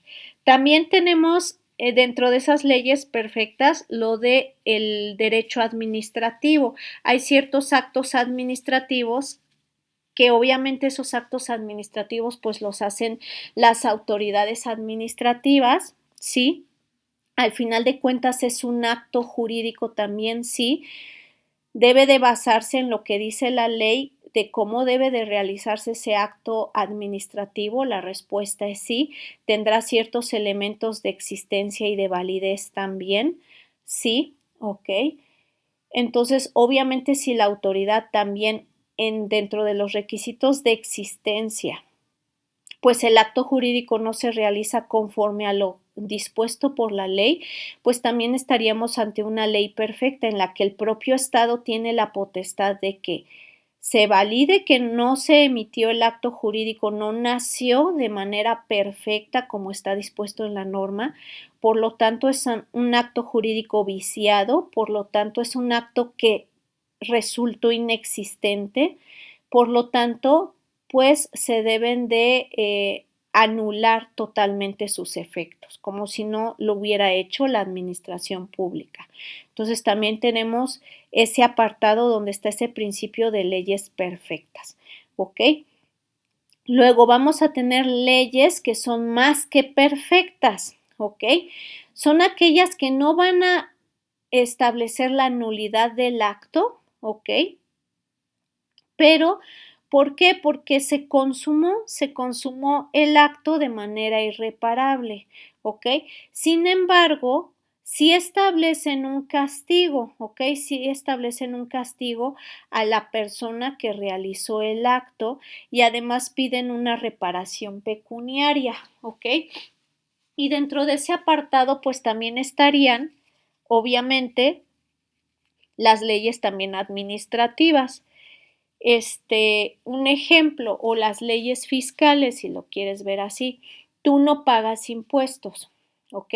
Por ejemplo, se te olvidó pagar un impuesto, la tenencia, que es un impuesto, por ejemplo, ¿ok? Ay, no lo pagué. Bueno, ya está ahí la consecuencia, está la omisión de falta de pago de la tenencia de parte del dueño del carrito, pues sí, la respuesta es sí, ¿ok? ¿Se va a anular el acto jurídico? Pues no, porque ni siquiera realizaste el pago, entonces, ¿qué te voy a anular? Al contrario, está la ausencia del pago. Entonces yo no puedo decir, ay, como que no me pagaste, no, pues obvio la ausencia de pago está ahí, ¿ok? Tu falta está ahí. ¿Te mereces un castigo? Pues sí, una multa, ¿ok? ¿Te mereces un castigo? Sí, ¿ok? Tu castigo sería que a lo mejor no vas a solicitar el refrendo, por ejemplo, el subsidio, ¿no? O, ay, es que no me dio tiempo, por eso no lo pagué y yo quería el subsidio. Pues deme el subsidio y entonces sí pago. Pues no, lo siento, tu castigo va a ser que ya no vas a hacer efectivo el subsidio. Lo siento, ese beneficio ya no lo puedes pedir, perdón, pero ya no. Ese sería como parte de tu consecuencia. Pero además te voy a hacer que sí o sí cumplas. ¿Cuál va a ser tu castigo? Pues que a fuerzas vas a tener que pagar. Si tú quieres que tu carro circule, sí o sí, pagas. Ese sería tu castigo. ¿Vas a pagar sin el descuento del famoso subsidio? Sí, pero vas a pagar. Y además una reparación pecuniaria. Además te voy a multar porque estás pagando después de la fecha, ¿no? Que yo dispuse. Híjole. Pues bueno, pues entonces ahí están las leyes que son más que perfectas en un ejemplo cotidiano. Ok, ahí tenemos esa parte. Ahora, la tercera, digamos, subdivisión, leyes menos que perfectas, ¿ok? Son normas, que al vulnerarse esas normas no impiden que esa vulneración o el acto que infringe la ley no impide que se produzcan efectos jurídicos, ¿ok? Es decir, se dan las consecuencias de derecho contrarias a lo que el Estado esperaba que el individuo realizara, ¿ok? Pero aún así se ve en la necesidad de castigar, ¿ok? De castigar al infractor, ¿ok? Aquí como te lo pongo, un ejemplo muy básico y que a veces pasa pues desapercibido, ¿ok? O a veces lo vemos muy común. Un tutor que se casa con quien ha estado bajo su guarda y custodia, ¿no? Así como lo vemos en algunos casos de la Rosa de Guadalupe o de la Silvia Pinal, que también estaban esos casos, en donde pues está el menor de edad y el otro es su tutor, lo cuida, lo lleva a la escuela y demás, pero crece el chamaquillo o la chamaquilla y a lo mejor sí es amor verdadero porque no están relacionados sanguíneamente, se enamoran y se casan, ¿no? Se casan, ay, cuando ya seas mayor de edad, ¿no? Me caso contigo y ya no hay bronca, no hay problema. Pues sí, ¿ok? El acto violatorio de lo que se esperaría de un tutor está ahí presente. Se casaron, efectivamente, ¿ok? Es algo muy común que a veces pasa desapercibido en nuestra sociedad, pues sí, porque no vivimos pendientes, aunque pareciera algunas veces que sí, pero no vivimos pendiente de todas las personas que están en ese supuesto, ¿no? Pues de saber si están bajo tu tutela o no. Pero al suceder, si el Estado observa esa parte, lo detecta, pues el matrimonio no va a poder subsistir. Se va a tener que invocar que el matrimonio es nulo, es ilegal y se le aplica una sanción. ¿Ok? Se le aplica una sanción, ¿cuál? Una multa económica y se le quita en determinado momento las cuestiones de tutela de esa persona. Vamos a suponer que esa persona pues necesitaba de la función del tutor para administrar inclusive sus bienes, pues lo siento, ya tampoco vas a poder administrar los bienes y a lo mejor el Estado puede asumir que, ay, es que te casaste con esa persona, pues claro, para echarle mano a sus bienes de manera más ventajosa, ah, mira, hasta con maña y toda alevosía y ventaja, ¿verdad? Enamoraste a la otra persona para casarte, ya para disponer a manos llenas de los dineros de esta persona, pues claro, ya es tu esposo, es tu esposa, ah, qué casualidad, ¿no? Entonces te quito la administración o la tutela de la persona y de sus bienes, encima de todo, inclusive te voy a multar por el daño económico que determine el estado que se haya generado y además, ¿qué crees? Investigando si yo observo que siendo la persona menor de edad, tú pues lo acosaste de tal forma que hiciste ver que tu acoso era amor en teoría, encima de todo todavía te puedo sancionar penalmente si así tengo pruebas para ello. ¿Ok? Entonces ahí tenemos leyes que son menos que perfectas. Está el acto violatorio ahí, el acto pues impropio o contrario a la ley, hay una sanción, inclusive pues para la persona que infringe la ley. ¿Ok? Y luego tenemos leyes que son imperfectas. ¿Ok? Son aquellas leyes que al vulnerarse pues no tienen una sanción, no tienen un castigo, ¿ok? Y casi siempre van en función pues del derecho internacional público, ¿ok? Como lo vemos ahorita actualmente, ¿no? En las cuestiones de Israel, Estados Unidos, Irán, Irak, que vemos ese conflicto armado, pues todos decimos pues que sancionen internacionalmente a Estados Unidos, no sé, que hagan algo, que ayuden a esos pueblos que están siendo muy afectados por la guerra y por estas tonterías de lo que dice el de Estados Unidos y de lo que dice Israel y de lo que dice Irán.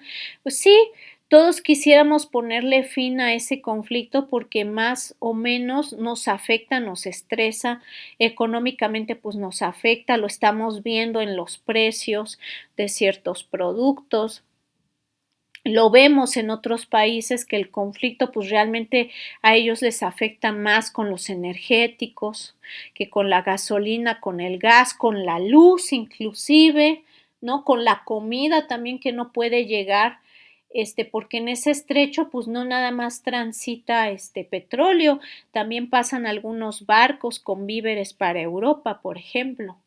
¿No? Entonces también les afecta en ese sentido y quisiéramos terminar todos de alguna forma, ponemos a pensar nuestra cabeza y buscamos soluciones viables, ¿no? Y decimos, deberían de hacer esto, pero en realidad en el derecho público está la infracción, sabemos lo que es incorrecto que están haciendo esos países que están en guerra o el que inició el conflicto, sabemos qué es lo que hicieron mal, lo que fue impropio, pero no hay manera de sancionarlos.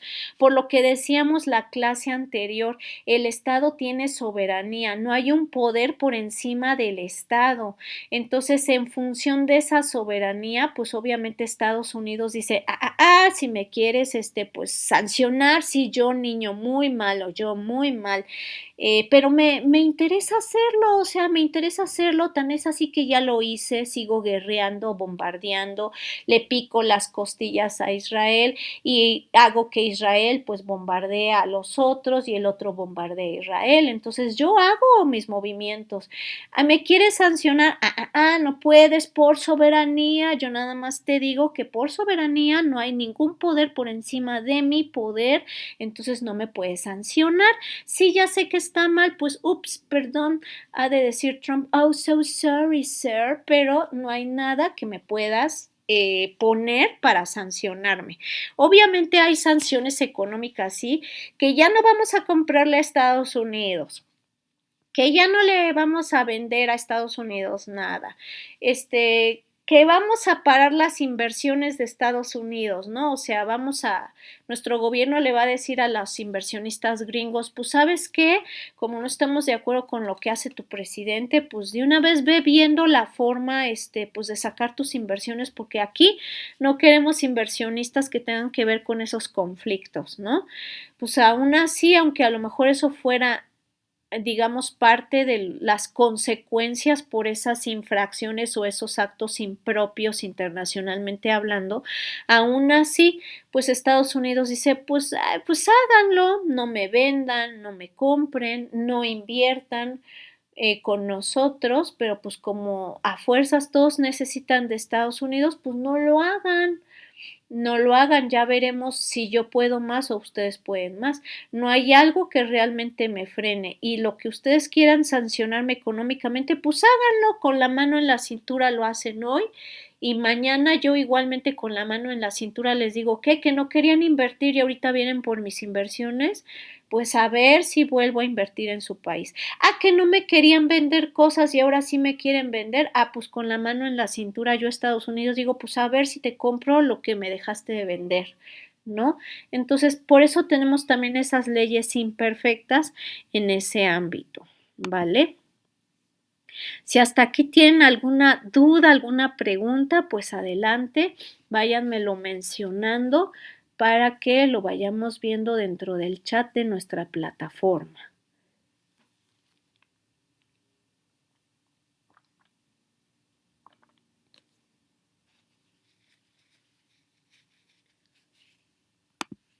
Perfecto, entonces vamos a ver esta parte, que es otro criterio, que se basa en el punto de vista de la cualidad de la norma, ¿ok?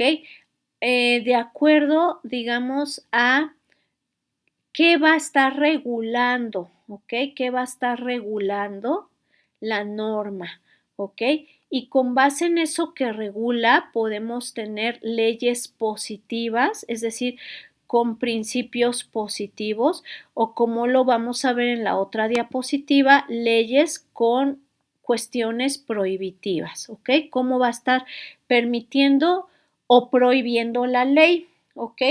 Entonces, de manera permisiva o que permite realizar ciertas cosas la ley, que implica, pues van a haber muchas leyes, muchos artículos que nos permiten o nos validan ciertas acciones, ¿ok?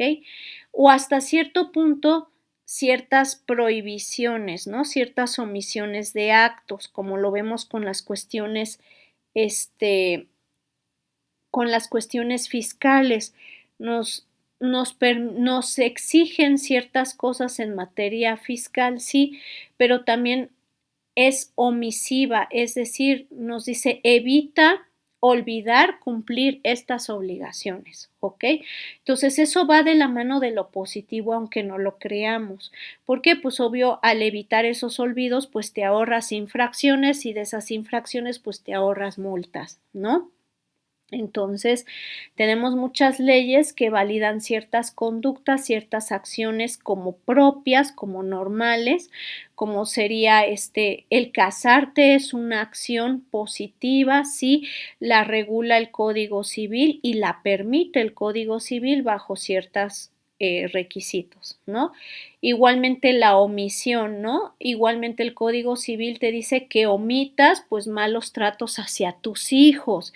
¿Por qué? Pues porque eso puede traerte ciertas consecuencias. ¿Cuáles? Pues la pérdida de la patria potestad, por ejemplo. Entonces, la ley te va diciendo, oye, estas omisiones o estos malos actos, esta ausencia de buenos tratos hacia tus hijos, pues las puedes realizar, pues a lo mejor en algún momento las haces por enojo, por mala influencia, lo que quieras, pero el Código Civil te dice aguas, evítalas, porque si las haces, pues vas a perder la patria potestad de tus hijos y eso qué implica que ya no los puedas ver en la práctica, ¿no? En tu mundo real. Entonces, evítalas, evítalas. Entonces, tenemos muchas leyes que están así.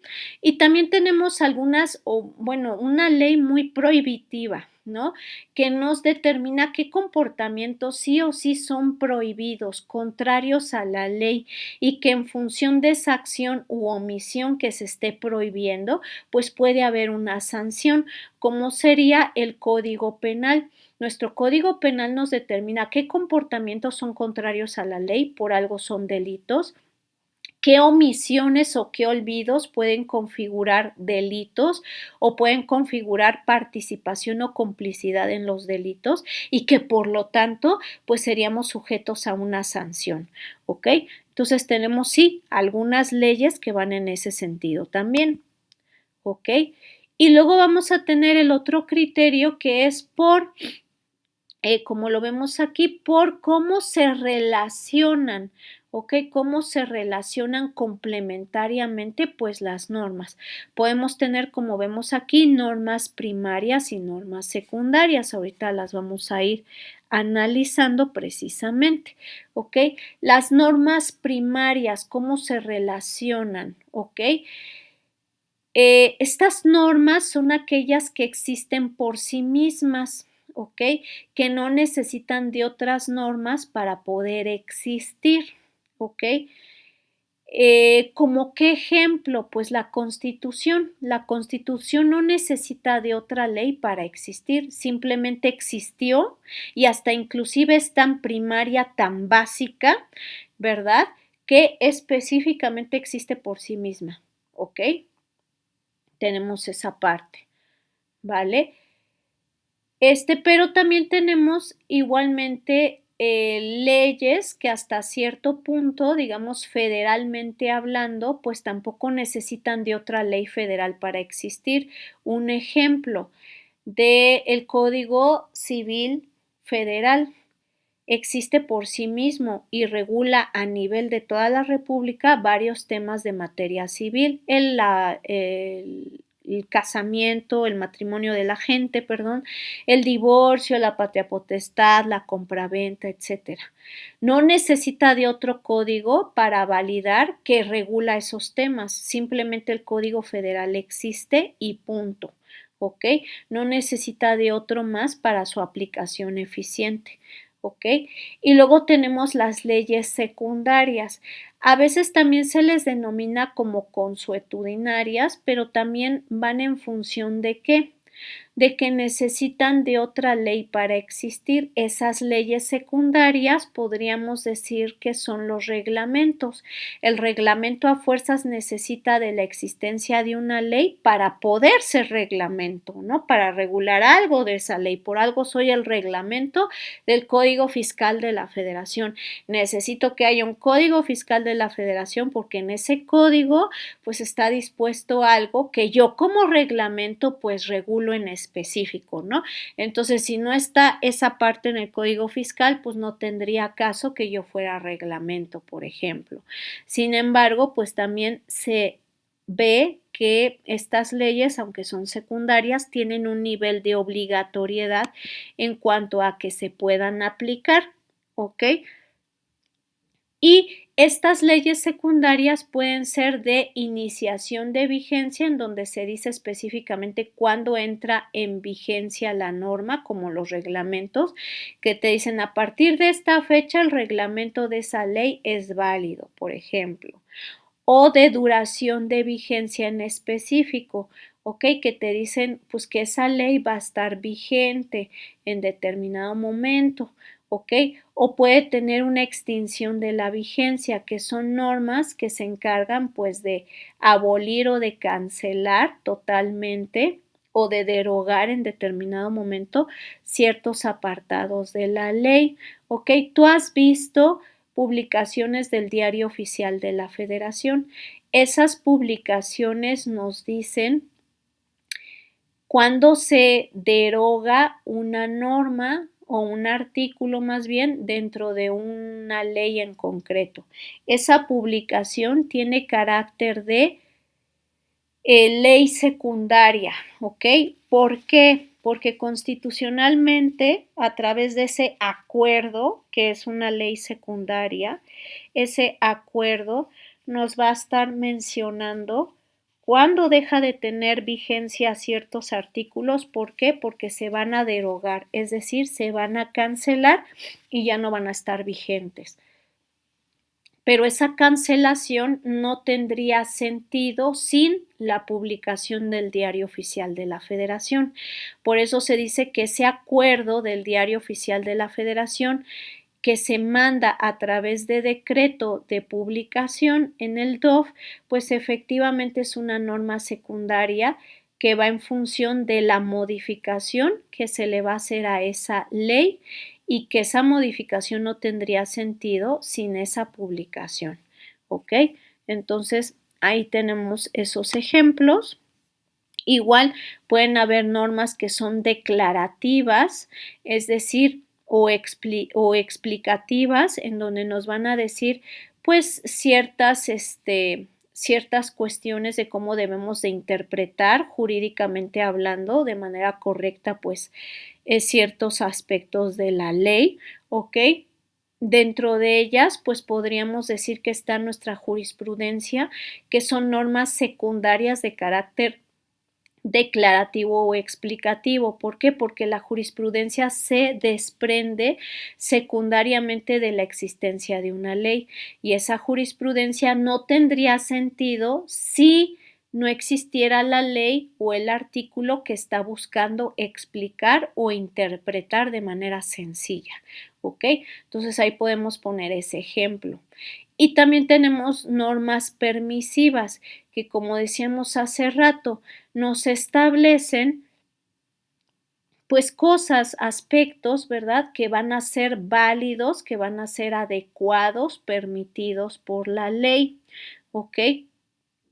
En donde pues específicamente nos va a decir qué cosas sí podemos hacer legalmente hablando, ¿no? Como lo ponemos aquí, como ejemplo, ¿no? La disposición a través de la cual pues un mandatario puede renunciar sobre el mandato o la función que va a realizar, ¿no?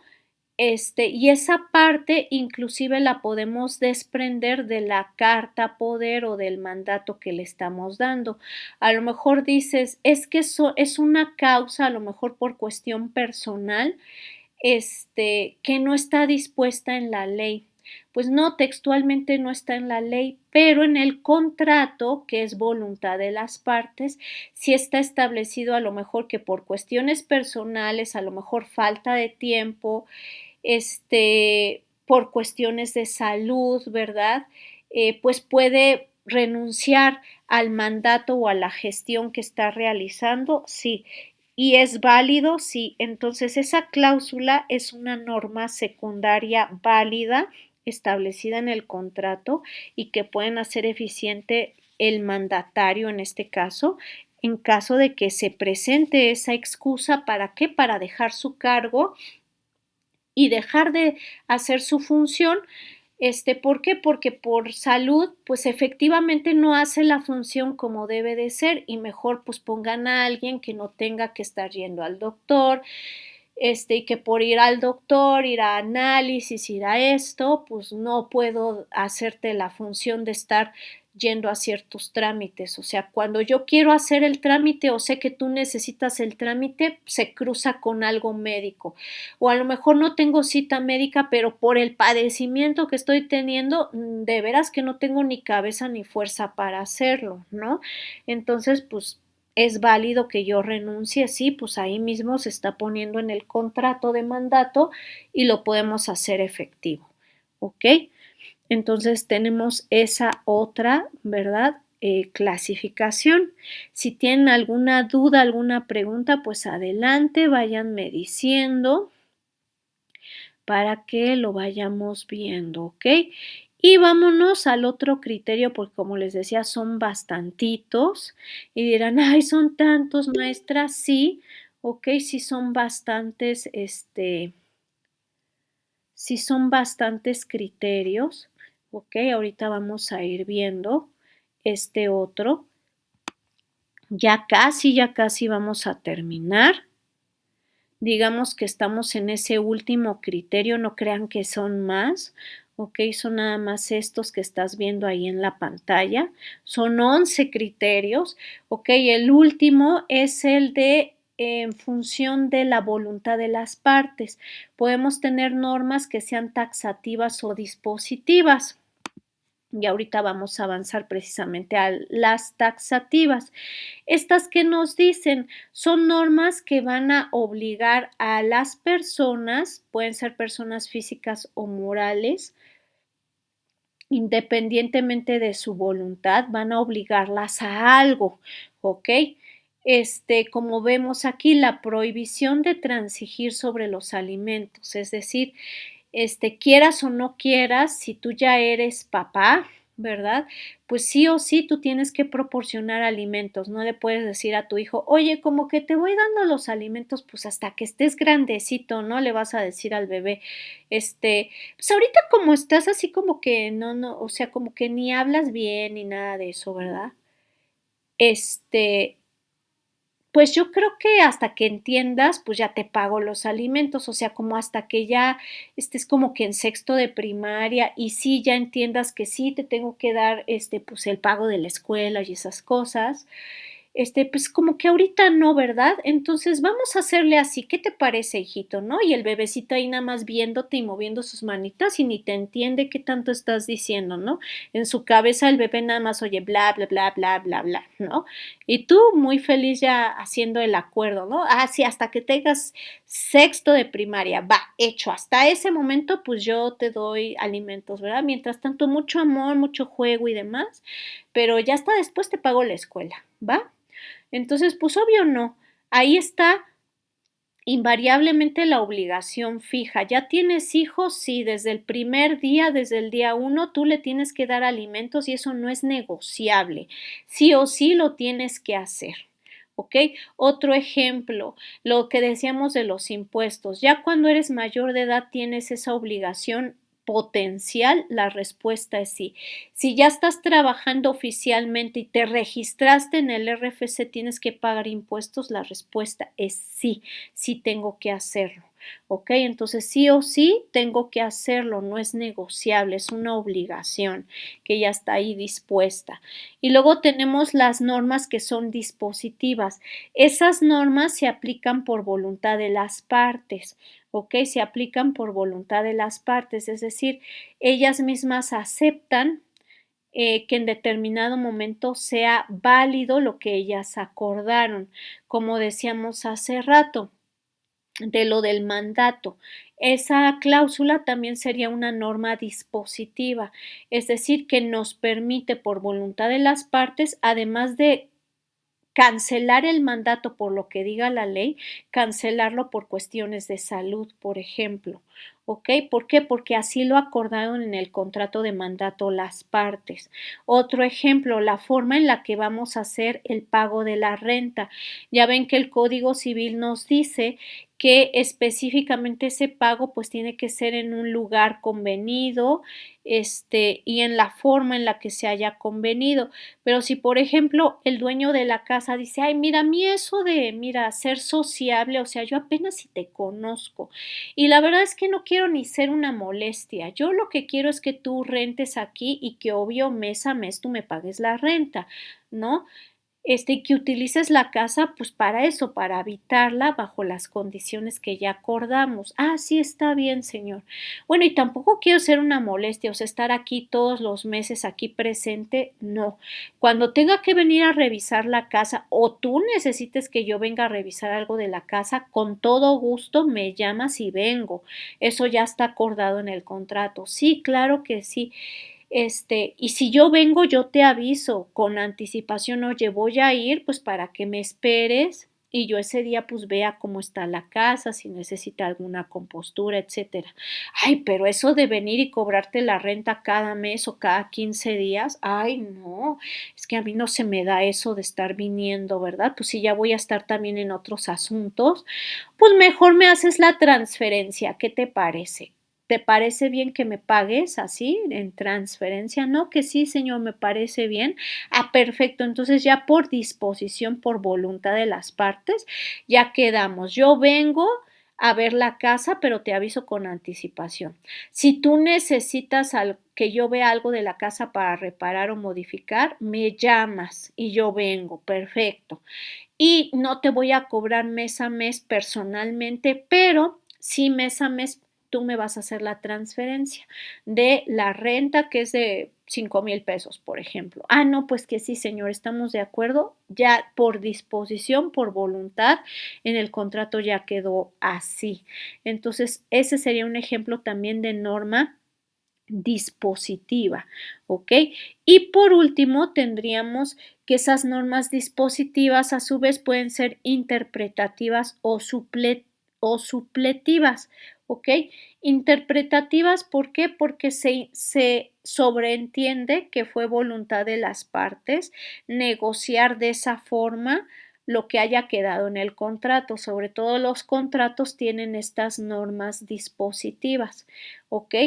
Y supletativas, ¿por qué?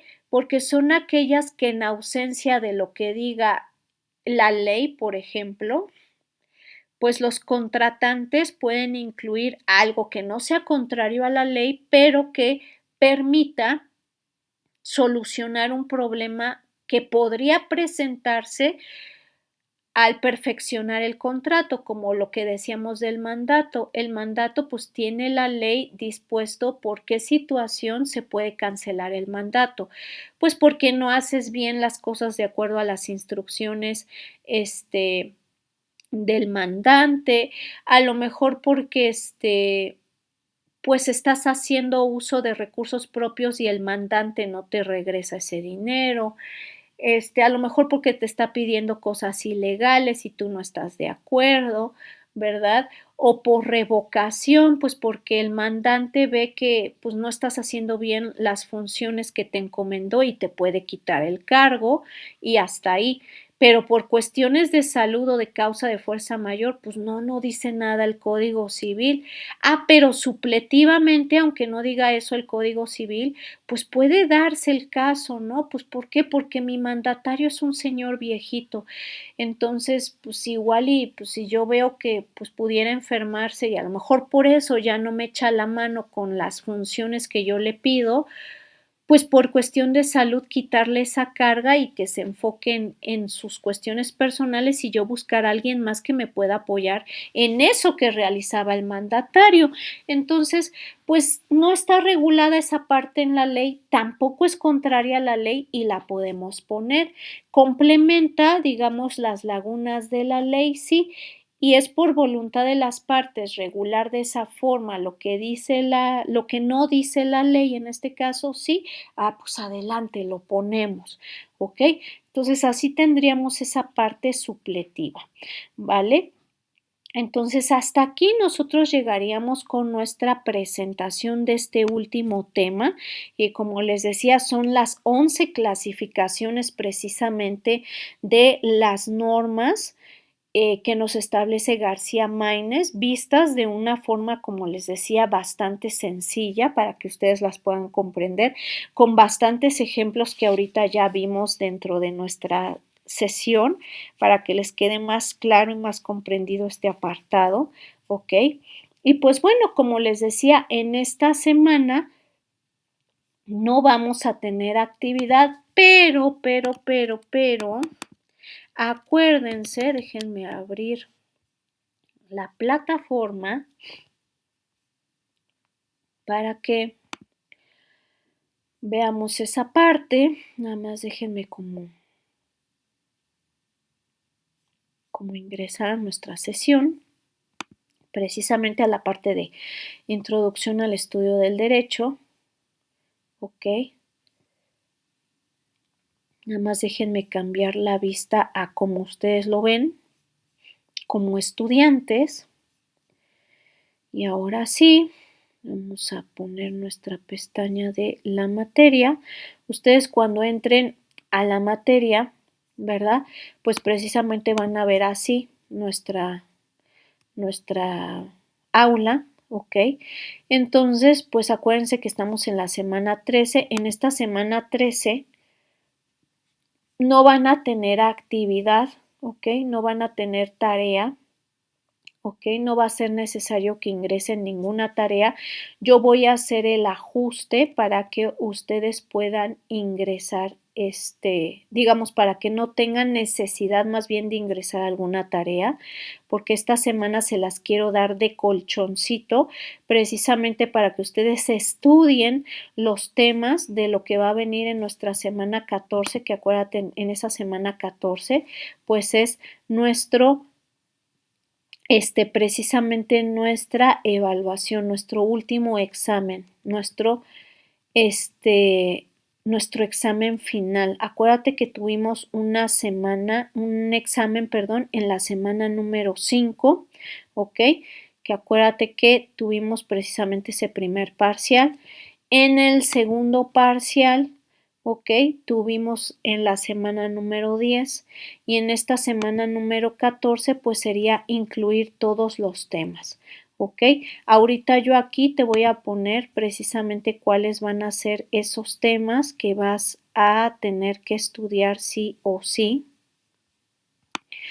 que obviamente tú los vas a poder sacar de las presentaciones. Nada más déjenme como incorporar aquí una diapositiva nueva y darle un diseño para que pueda anotar precisamente, ¿ok? Entonces acuérdate que este sería nuestro examen final, ¿ok? Pero bueno, de ese examen final yo quiero rescatar pues temas importantes que a fuerzas pues yo quiero incluir, o más bien ya incluí dentro de nuestro examen final, ¿ok? Y ahorita precisamente te voy a compartir esta parte, ¿ok? ¿A partir de cuándo va a estar activo tu examen? Pues a partir de mañana, viernes, ya vas a poder, o mejor más bien a partir del sábado por la tarde, que sería más fácil, a partir del sábado por la tarde vas a poder ver en la plataforma tu examen final para que lo puedas contestar, ¿ok?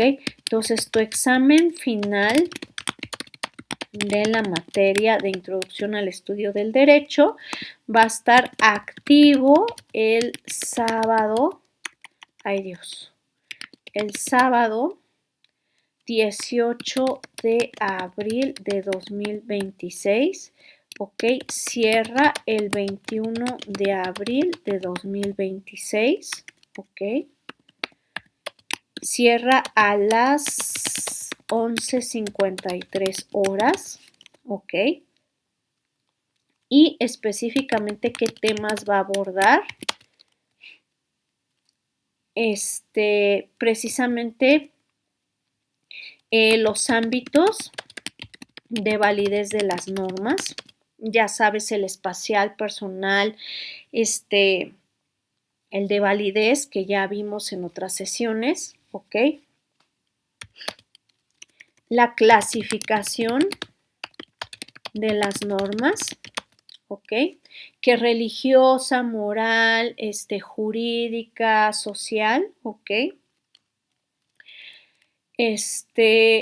Los elementos de las normas jurídicas que decíamos, hipótesis, sujeto regulado, consecuencia jurídica que vimos en otra de las clases, lo que es el hecho y el acto jurídico. Dentro de ese hecho y acto jurídico, pues bueno, los elementos también, los elementos del acto jurídico, ¿ok? Lo vamos a tener también que considerar. Ok, las fuentes del derecho también van a venir incluidas, las fuentes del derecho.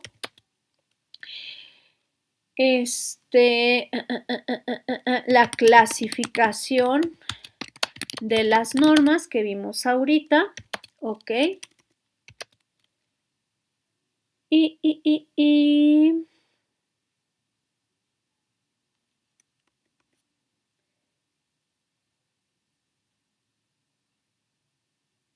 Y sería todo, ok, la clasificación de las normas. Sí, serían todos los temas que vendrían en nuestro examen final, ¿ok? Para que ustedes los consideren. Ahorita ahí se los pongo en grandote porque a lo mejor ahorita que están conectados, pues a lo mejor no los vieron muy bien, pero este mismo aviso, ¿verdad? Yo lo voy a poner dentro de nuestra plataforma junto con la presentación de esta última sesión para que ustedes lo puedan tomar en cuenta y bueno, se enfoquen en estudiar esos temas porque con base en esos temas pues van a venir las preguntas de nuestro examen final. Digamos que son los temas más importantes que a mí me interesaría validar, que les hayan quedado bastante claros para que los incluyamos dentro de nuestro examen final y bueno, ustedes puedan contestarlo a partir del sábado 18 de abril. Puedan ustedes contestar su examen y acuérdense que cierra el 21 de abril de 2026 a las 11:53 horas, es decir, a las horas de la noche, ¿ok? Porque esta parte sí, ¿ok? 11:53 horas, entiéndase, ¿ok? A medianoche, ay, ya no sé escribir, a medianoche, perdón, cierra su examen, a medianoche del 21 de abril, ¿ok? Para que por favor lo consideren. Y obviamente organicen bien sus tiempos de estudio y bien sus tiempos pues para contestar el examen. Como siempre van a tener 2 intentos para poder realizar el examen y bueno, puedan obtener la calificación más alta para que se integre a su promedio final. Obviamente yo voy a estar monitoreando la plataforma pues para calificar las actividades que les faltaron, bueno, más bien que me faltaron a mí calificar, que son las de la semana anterior, para que ya estemos, digamos, al corriente de calificaciones y ya nada más hagan su examen y eso lo sume al promedio para que también yo les pueda ir notificando de cuánto es lo que sacaron final en el examen. Digo, en el promedio de esta materia junto con su examen. ¿Ok? Entonces, cuídense mucho, por favor. Yo los voy monitoreando en plataforma pues para que realicen su examen a partir de este sábado y a medida que lo vayan realizando yo pueda darles la notificación del promedio que hayan obtenido dentro de la materia. Muchísimo éxito, chicos, en este cierre de esta materia y bueno, estoy a sus órdenes para cualquier duda o pregunta que ustedes tengan. Excelente noche, muchas gracias por conectarse y también muchas gracias por la revisión del videíto para aquellos que no pudieron conectarse. Hasta luego.